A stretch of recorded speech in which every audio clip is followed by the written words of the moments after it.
আছে নিচে।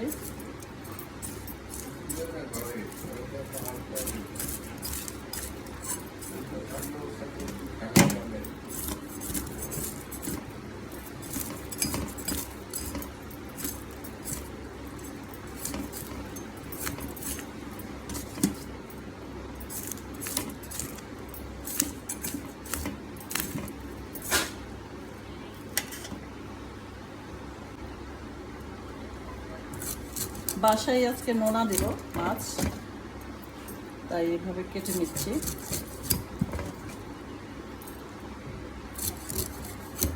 নোনা মাছ কাটতে হলে একটু তেঁচটা করে কাটতে হয়, যেমন একটু বাঁকা করে। এভাবে বাঁকা করে কাটলে ভালো করে মুছে নিলে লবণ দেওয়া যায়। মাটি হাঁড়ি নাই, আমি বয়মেই দেব। এই যে তেঁচটা করে কেটে নিতে হয়। আর অন্য মাছ যেগুলা সেগুলা সোজা করেই কাটবো, সেটা আমাদের খাওয়ার। মাছটাকে মুছতে হবে কুটে, কোনো পানি থাকা যাবে না, রক্ত থাকা যাবে না। এবার ভালো করে মুছে তারপরে লবণ দেব।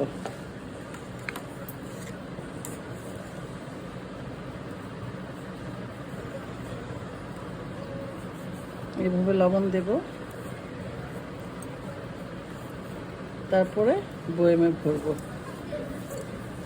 আরও দেব, সবটার মধ্যেই লবণ দেব।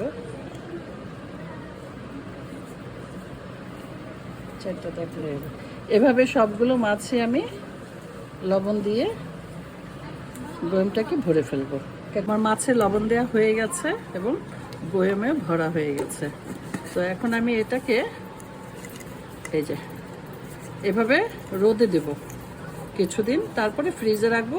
হলে বোঝা যাবে, পানি বের হবে, কয়েকদিন পরেই খাওয়া যাবে। এই ঘরেই নোনা মাছটা আমি করি, এভাবেই খাই।